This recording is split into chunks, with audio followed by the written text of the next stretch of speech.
سلام زخبركم تخاطات يماني انفو ميديا كما يتوعلو نلوم ربع على 26 ورح 11 2025 نايمشت كم تلمود زتفلالي وانويان حاصرت زعباتاتن زيناتاتن حيزلكم متصلخو مكتالكم يعدم كبرات تخاطاتلتي نزا channelنا نمعباي تم حدث زخونكم سبسكرايب قبرو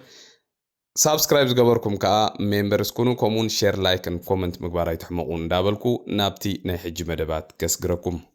ارمي ناب مدباتي محلافي كبرات تخاتلتي سالساي غوباي جنبار حزب معبل برغيد حمدو كتما سياتل يونايتد ستيتس مالت حبرات منقسات امريكا نعلت 13 ديسمبر ككايديو بز مسرت مبار ابزي تطقيسو زلو ادراشان بوتان نعلت 13 كيتترفو تبايلكم اللهم كومو دما ابتي سالساي غوباي زتفلاليو ناي مزناغي بروغرامات تداليوم كم زلوون اكايت نايتي بروغرام حبيروم سلازلو بزي تصحيف زلو ادراشا مسرت قوصراخوم على 13 اب سياتل امريكا يخون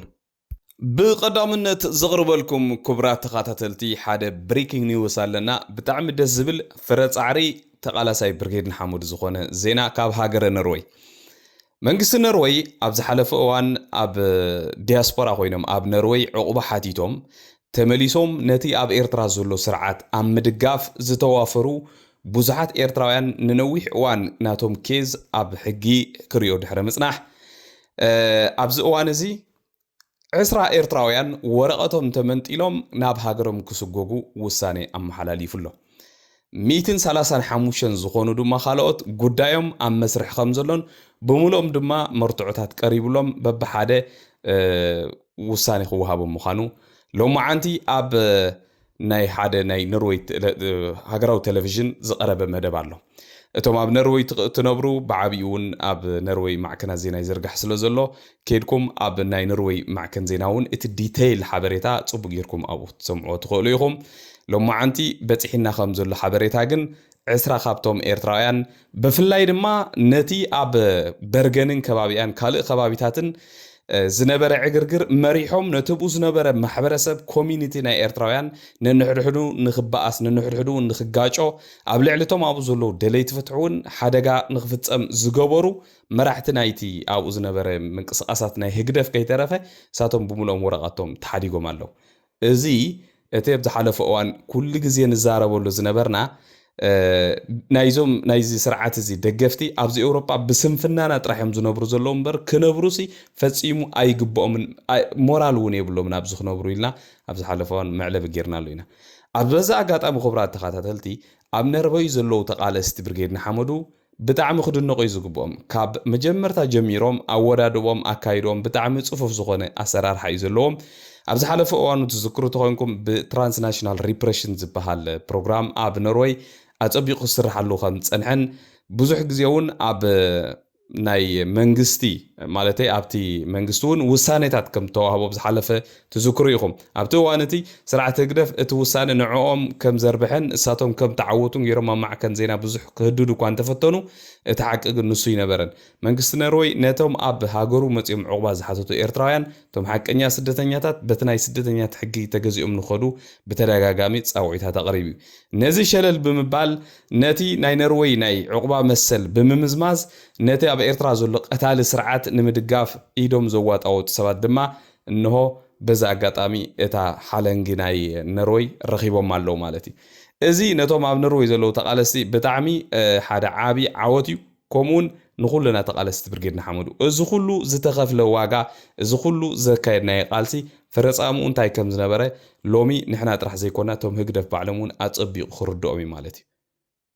ازي نحاده سبت منيلو نجر كوانتا زيكونا بتداغاغامي اب لعلي تقالاساي ناي برغيدنا حمدو نحاده ود 8 عمت كبلو بدل نزفوصو مسبات جن إذا خمان كوحدمي حجي توم عسراز بهالو زلو سبات نابت زفوتو ونزفقرون زكالا خولولون ولك أملاخي إسياس أفوركي نابو خديوم بحبار كوينم اتوم 135 يترفومني سلازي اب كلو قرنعات عالم زلنا تقالستي كاب اسرائيل جمره بقداماين حدا دغاف يقدفنا عاد تفانيلو اب نروي عسرا بصيحم الله اب كالوت هاغرات دما بس 200 ክሳብ 2000 ኾምና በለ ኩሉ ነዝውል ቀመላ ዝድግፍ ሰብ ካብዚ ኤውሮጳ ኾጽ ይዘልዎ ምክንያቱ ኣብ ኤውሮጳ ዘንብሮ ዘሎ እቲ ኣብ ኤርትራ ዝፍጸም ዘሎ በደል እዩ ኣብ ኤርትራ ዝፍጸም ዘሎ በደል ንኸይቅረፍ ንኸይእለ ዝቃለስ ሰብ እንተኾይኑ እዚ ሰብ ኣይኮነን ከይዱ ኣብቲ ህዝቢ ኤርትራ ዝረኽቦ ዘሎ ሽግር ኣብኡ ጥራሕ ክስዕስዕ ዝግብኦ ማለት እዩ ስለዚ ብጣዕሚ ጽቡቕ ዜና ኢና ኢሎም ማዓንቲ ደስ ዝብል ዜና ኣብ ካልኦት ሃገራት እውን ክቕጽል ምዃኑ ርግጸኛ ኣብ ካልኦት ሃገራት ዝጀመርኩሞ ፕሮሰሳት ተልዩን ብዝለዓለ መልክዕ ክትቅጽልሉ ክትክእሉ ኣለኩም እዚ ከምዚ ኢሉ ከሎ ድማ ኮብራ ተኸታተልቲ ኣብ ሃገረ ስዊዘርላንድ እውን ተመሳሳሊ ስዕረት ኣብ ልዕሊ ስርዓት ህግደፍ እዩ ዘጋጥም ዘሎ ኣብ ዝሓለፈ ሰሙን ኣብ ዘቕሪበልኩም ነይረ መንግስቲ ስዊዘርላንድ ንብዙሓት ኤርትራውያን ስደተኛታት ብፍላይ ድማ እቶም ፎርሎፊግ ኣፍጌኖምን ወይ ከዓ ኤፍ ፖለቲካን ኤፍ ሁማኒቲን ተባሂሉ ዝፍለጥ ወረቐት ዘለዎም ኤርትራውያን ራይዘ ዶኩመንት ወይ ከዓ እዚ ፓስፖርት ኣውፅኦም ናብ ካልኦት ሃገራት ንኽገሹ ኣጸጋሚ ነይሩ ንምንታይ ኣጸጋሚ ኸውን ነይሩ ካብ ኤምባሲ ኤርትራ ወረቓቕቲ ወይ ከዓ መረጋገፂ ኤርትራውያን ምዃኖም ንኸምፁ ይግደዱ ስለ ዝነበሩ ማለት እዩ ከምኡውን ዕቑባ ንዝሓተቱ ኤርትራውያን ኣብ ስዊዘርላንድ ካብ ኤምባሲ ኤርትራ ወረቐት ንኸምፁ ዝግደድሉ ዝነበሩ ኩነታት ነይሩ እዩ ብዝሓለፈ ዓመታት ነዚ ድማ ብዙሓት ተቓለስቲ ብርጌድ ንሓመዱ መንእሰያት ግዳይ ኮይኖም ነይሮም ኣብዚ ኣብ ዝሓለፈ ዓመታት ግን እቶም መንእሰያት ናይ ካልእ ሰብ ሓገዝ እውን ከይሓተቱ ባዕሎም ብዝወደብዎ ውዳቤታት ባዕሎም ብዝገበርዎ ምንቅስቓሳት ንብሙሉእ ተቓላሳይ ብርጌድ ንሓመዱ ኣወሃሂዶም ከምኡን ምስ ዝተፈላለዩ ገበርቲ ሰናይን ከምኡን ሰበስልጣን መንግስቲ ናይ ስዊዘርላንድ ከምኡን ጋዜጠኛታትን ካልኦትን ብምትሕብባር ኣብ ልዕሊ መንግስቲ ስዊዘርላንድን ኤምባሲ ናይ ህግደፍን ፀቕጥታት ብምግባር መንግስቲ ስዊዘርላንድ ዝሓለፈ ሰሙን እቲ ካብ ስርዓት ህግደፍ ወይ ከዓ ካብ ኤምባሲ ስርዓት ህግደፍ ፓስፖርት ኣምፁ ዝበሃሉ ዝነበሩ ኤርትራውያን ሙሉእ ብሙሉእ ደው ንኽብል ኣዝዩ ዘሎ እቲ ውሳነ እውን ተመሓላሊፉ ማለት እዚ ሓደ ካብቶም ዝዓበዩ ዓወታት ዝተመዝገበ እዩ ኣብዚ ዝሓለፈ ሰሙን ማለት እዩ በዛ ኣጋጣሚ እምበኣር ማዕከናት ዜና ናይ ስዊዘርላንድ ሕጂ ብዙሕ ዲቴይልስ ብዛዕባ እቲ ቃልስና ብዛዕባ ናይ ብርጌድ ንሓመዱ ቃልሲ ብዛዕባ ስርዓት ህግደፍ ኣብዚ ስዊዘርላንድ ይኹን ኣብ ካልእ ዓለማት ዝገብሮ ናይ 2% ቀረፅ ኣዝዩ እዩ ዘገድሶም ኩሉ ግዜ እዮም ዝሓቱ ብዛዕባኡ ሰፊሕ ዝኾነ ማዕከናት ዜና ስዊዝ ክትንትንኦ ወይ ከዓ ከስፍርኦ ጀሚረን ኣለዋ ሓንቲ ካብተን ጋዜጣታት ሶንታግ ሳይቱንግ ትበሃል ኣብዚ ትሪእዋ ዘለኹም እምበኣር ብዛዕባ ናይ ስርዓት ህግደፍ ኣብ ስዊዘርላንድ ዝገብሮም ተግባራት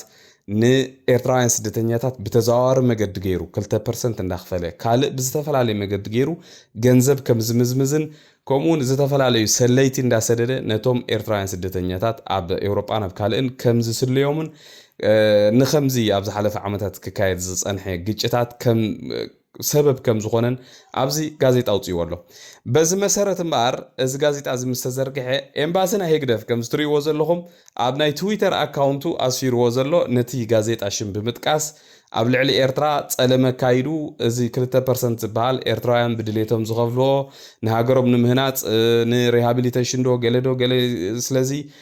ሽም ኤርትራ ዘፀለመ ጋዜጠኛ ኢሉ ኣብ ልዕሊ እቲ ጋዜጠኛ ፀርፍን ገለን ከይተረፈ ዝተሓወሰ ፅሑፍ ኤምባሲ ኤርትራ ሎማዓንቲ ውፅኢሎ ማለት እዩ እዚ ንሕና ኣይንገድፎን ኢና ባይዘወይ ነዚ ናይ ኤምባሲ ኤርትራ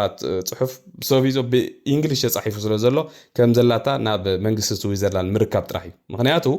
እዚ ኣብ ስዊዝ ዘሎ ኤምባሲ እንታይ ይሰርሕ እንታይ ይገብር ስዊዘርላንድ ኣፀቢቆም እዮም ዝከታተልዎ ማለት እዩ ኣብ ዝሓለፈ ዓመታት እምበኣር ካብ ሃገር ባዕሉን ዘባረሮም ስደተኛታት ተመሊሱ ኣብዚ ኣኪቡ ገንዘብ ክእክብ ኣኼባታት ክገብር ስቑኢሎም ዝሪእዎ ዝነበሩ ዘይፈለጥዎ ስለ ዝመስሎ ከምዚ ኢሉ ክፃረፍ ጀሚሩ ኣሎ ማለት ከም ትሪእዎ ዘለኹም ኢግኖራንት ኢሉ እውን ነቲ ጋዜጠኛ ናይታ ማዕከን ዜና ኢግኖራንት ኢሉ እውን ፀሪፍዎ ዘሎ ብዚ ማለት እዩ እዚ ዕብዳን እዩ ዝበሃል ናይ ደገፍቲ ህግደፍ ወይ ከዓ ብፍላይ ነቶም ሰበስልጣን ድዮም ዋላ ካድረታት ህግደፍ ዕብዳን እዩ ዝበሃል እዚ ዝገብርዎ ዘሎ ማለት እዩ ኣብዚ ጋዜጣ እዚ ግን ተጠቂሱ ዘሎ ክቡራት ተኸታተልቲ ከም ትሪእዎ ዘለኹም ክልተ ሰበስልጣን ናይ ስዊዝ እዚኦም እዚኣ ሰበይትን እዚ ሰብኣይን ክልቲኦም ሰበስልጣን ካብቶም ናይ ዝተፈላለዩ ፓርቲታት ናይ ስዊዘርላንድ እዮም ኣብዚ ክሊር ዝኾነ መሰጅ እዮም ወይ ከዓ መልእኽቲ ኣመሓላሊፎም ኣለው ኣብ ስዊዘርላንድ መፅኡ ኣብ ልዕሊቶም ተቃወምቲ ናይቲ ስርዓት ዝኾኑ ሰባት ፀቕጢ ክገብር ዝፍትን ሰብ ካብ ስዊዘርላንድ ክጥረዝ ጥራሕ እዩ ዘለዎ ዝብል ፅሑፍ ኣብዚ ኣቕሪቦም ኣለው ማለት እዩ ብጣዕሚ ፅቡቕ ዝኸይድ ዘሎ ካልእ እንታይ ዝብል ሓሳብ ኣቕሪቦም ኣለው ኣብ መንጎቶም ደገፍትን ተቃወምትን ናይቲ መንግስቲ ኣብ ኤርትራ ዘሎ ስዊዘርላንድ ዝነብሩ ስደተኛታት ክፍለጡ ክኽእሉ ኣለዎም መን እዮም ቶም ደገፍቲ መን እዮም ተቃወምቲ ኣፀቢቕና ፈሊና ፅቡቅ ጌርና መዝገቦም ክንሕዞ ክንክእል ኣለና ምክንያቱ ብሽም ስደተኛታት ተባሂሉ ነቲ ናይ ስደተኛታት ሲስተም ናይ ስዊዘርላንድ እውን ይምዝሙዞ ስለ ዘሎ እቲ ስርዓት እዚ ናይ ግድን ክስራሕ ኣለዎ ኢሎም እውን ከም ሓሳብ ኣቕሪቦም ኣለዉ እዚኦም ናይ ዓበይቲ ፓርቲታት ናይ ስዊዝ መራሕቲ እዮም ኣብ ስዊዘርላንድ ከዓ ከም ትፈልጥዎ መንግስቲ በይኑ ዝውስኖ ነገር የለን እቲ ህዝቢ ባዕሉ እዩ ዝውስን ዳይሬክት ዲሞክራሲ እዩ እዞም ናይ ፓርቲታት መራሕቲ ናብ ህዝቢ እንተቕሪቦሞ እዚ ሓሳብ እዚ ዘይፀድቀሉ ምክንያት የለን ማለት እዩ ስለዚ ህግደፍ በዚልካ በቲልካ ኣይጠዓመን ነዚ ኩሉ ተግባራት እዚ ኣብ ምስራሕ ተዋፊሮም ዘለው ብዙሓት ናእሽቱ መንእሰያት ዝገርሙ መንእሰያት እዮም ብቕዓቶም ተቓለስቲ ብርጌድና ሓመዱ ማለት እዩ ብዙሓት እዮም ካብኦም ሓደ ግን እዚ ትሪእዎ ዘለኹም ኣብቲ ጋዜጣ እውን ንዕኡ መወከሲ ገይሮም ወይ ከዓ ኢንተርቪው ገይሮም ዘቕረብዎ ሓሳብ እዩ ኣብቲ ጋዜጣ ተጻሒፉ ዘሎ ሚልዮን ሓድሽ ዝበሃል ወዲ 26 ዓመት ኣብ ስዊዘርላንድ ዝነብር ሓደ ኣባል ብርጌድና ሓመዱ እዩ ማለት እዩ ሕጂ በዓል ሚልዮን ኣብ ዝሓለፈ ዓመታት ተቓሊሶም እዚ ኩሉ ወረቓቕቶም ክሕደጉ ወረቓቕቶም ካብ ኤምባሲ ከይድኩም ኣምፁ እናተባሃሉ ኣይነምፅእን ኢና ኢሎም ተኸራኺሮም ኣብ መወዳእታ ግን ናብ ዓወት በፂሖም ኣለዉ ማለት እዩ እቲ ዝገርመኩም ነገር ክቡራት ተኸታተልቲ ብዛዕባ እዚ 2% ይኹን ካልእ ኩሉ ኣብ ስርዓተ ህግደፍ ኣብዚ ስዊዘርላንድ ይኹን ኣብ ኤውሮጳ ሓፈሻዊ ዝገብሮ ተግባራት ኣዝዮም ክፈልጡ እዮም ዝደልዩ እዞም ስዊዘርላንድ ሕጂ ኣብ ዝሓለፈ ሳምንታት ምናልባት ኣብዚ ከም ሓበሬታ ስለ ዘየምፀኽዎ እምበር ኣብ ሓደ ኣጋጣሚ ብስራሕ ምክንያት ዓበይቲ ጠበቃታት ብዙሓት ጠበቃታትን ከምኡን ናይ ኣመሓደርቲ ናይ ከተማታት ናይ ገጠራት ገለ ዝተኣከብዎ ኣብ ሓደ ኣጋጣሚ ሓደ ፕሬዘንቴሽን ብዛዕባ ኤርትራ ንክገብር ተዓዲመ ነይራነ ማለት እዩ ከይደ ኣብኡን ከም ዝትሪእዎ ዘለኹም ፕሬዘንቴሽን ኣብ ፓወርፖይንት ገይረ ብሙሉኡ ብዛዕባ ኤርትራ ዘሎ ህሉ ኩነታት ብዛዕባ ስርዓት ህግደፍ ኣብ ዲያስፖራ ዝገብሮ ናይ 2% ምኽፋል ይኹን ኣብ ልዕሊ እቶም ስደተኛታት ዝኽተሎ ዝተፈላለዩ ዓይነት ሲስተም እውን ኣብ ሓደ ኣጋጣሚ ኣብርየሎም ነይረ ማለት እዩ ኣብኡ ዝመፅእ ሕቶታት ብጣዕሚ እዩ ዝገርም ዲቴይል ብዛዕባናን ብዛዕባ ኤርትራን ልዕለና እዮም ዝፈልጡ እንተኾነ ግን ካብቶም ዜጋታት ደቂ ሃገር ክፈልጥዎ ዝደልዩ ነገር ስለ ዘሎ ክሰምዕዎ ዝደልዩ ነገር ስለ ዘሎ ብሕቶታት ዓቕልኻ እዮም ዝፅብብልካ በዚ ኮይኑ በቲ ግን ፅቡቕ ስራሓት ይስራሕ ዘሎ ስለዚ እዛ ዘመናያ ስራሕና ንቅድሚት ንቐፅል ካልእ ዘቕርበልኩም ክቡራት ተኸታተልቲ ኣብዚ ዲያስፖራ ኣብ ልዕሊ ኤርትራውያን መንእሰያት ዘጋጥም ዘሎ ነገራት ክትሓስቦ ከለኻ ወይ ኣፀቢቑ እንድሕር ብኽኢላታት ተመርሚሩ እዚ ሓደ ኣዝዩ ሓደገኛ ዝኾነ ኩነታት ተፈጢሩ ዘሎ ኣብ ኤርትራውያን ከም ማሕበረሰብ ማለት እዩ እቲ ዝገርም ብዙሕ ሰብ በቃ ሰባት ይሞቱ ዋይ ሞይቱ ገለ ኢልካ ሓዘን ጌርካ ይዕፆ የብል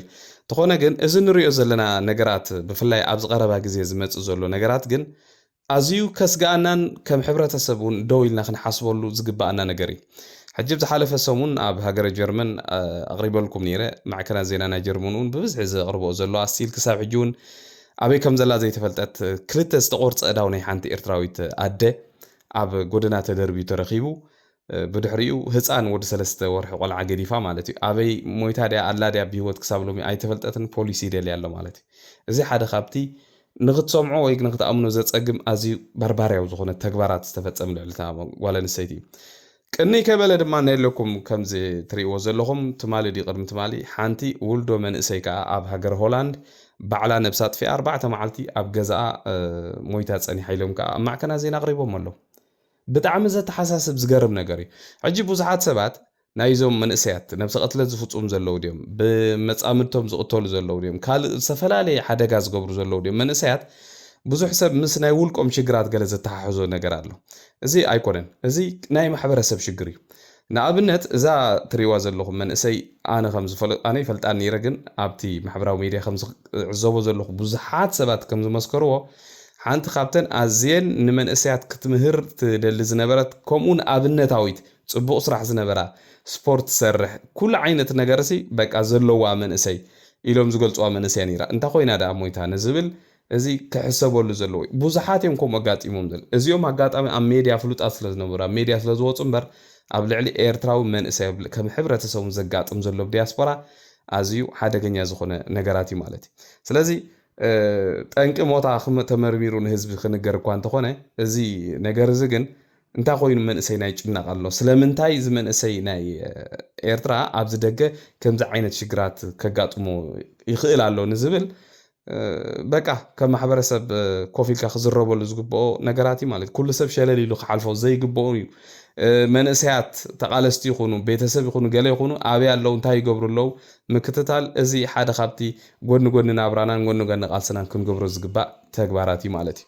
ካልእ ዘቕርበልኩም ድማ ክቡራት ተኸታተልቲ ኡጋንዳ ንኤርትራውያን ሶማልያውያን ከምኡ ኢትዮጵያውያን ናይ ዕቑባ መሰል ምሃብ ደው ኣቢላ ዝብል እውን ኣብ ሓደ ማዕከን ዜና ሎማዓንቲ ዘንበብክዎ ዜና ኣሎ ብዛዕባ እዚ ዜና እዚ ዲቴይል ዝኾነ ሓበሬታ ካብቶም ኣብ ኡጋንዳ ዘሎ ኤርትራውያን ሓቲተ ክሳብ ዝምለሰኩም ንሎማዓንቲ ግን ነዞም ኤርትራውያን ኢትዮጵያውያን ኡጋንዳውያን ኣይሚን ሶማልያውያን ናይ ዕቑባ መሰሎም ክወሃብ ወይ ከዓ ደው ንኽብል ዝወሰነትሉ ምክንያት ኣብተን ሃገራት እቲአን ኩናት ስለ ዘየለን እንደገና ከዓ ብዝሒ ስደተኛታት ኣብዚ ሕጂ እዋን ብተዓፃፃፊ ቁፅሪ ናብ ሃገር ኡጋንዳ ይኣትዉ ስለ ዘለው ንዑ ደው ንምባል ዝስጉምቲ እዚ ከም ዝወሰደት ኣብ ናይ ትዊተር ሕሳብ ኣብ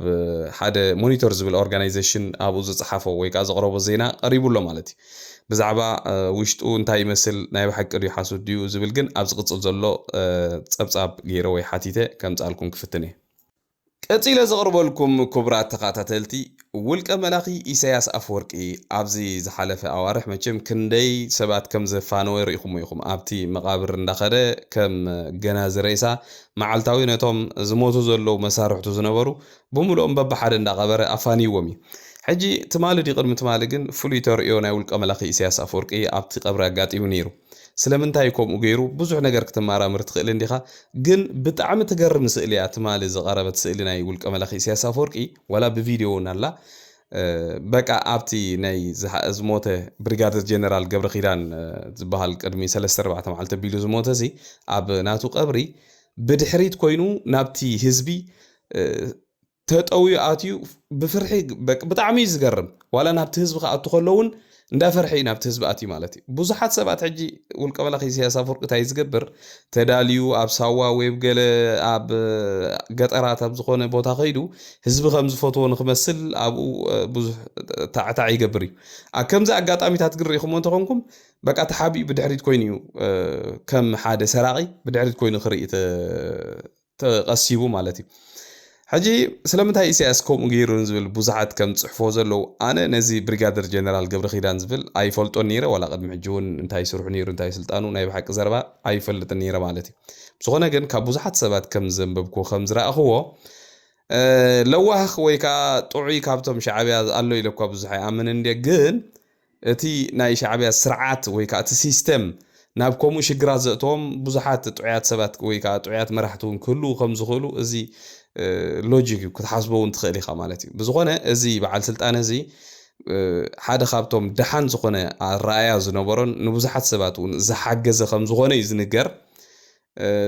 ንሱ ከምኡ ብምዃኑ ድማ ምስ ኢሳያስ ኣፈወርቂ ብዙሕ ስምምዕ ከም ዘይነበሮ እዮም ዝነግሩ ዘሎ ማለት እዩ እምበር ቅድሚ ሳምንታት ንብሙሎም እቶም ብሪጋደር ጀነራላት ኣይኮነት ዋላ ደረፍቲ ከይተረፈ በዓል በረኸት መንግስቲ ኣብ ክሞቱ ከለዉ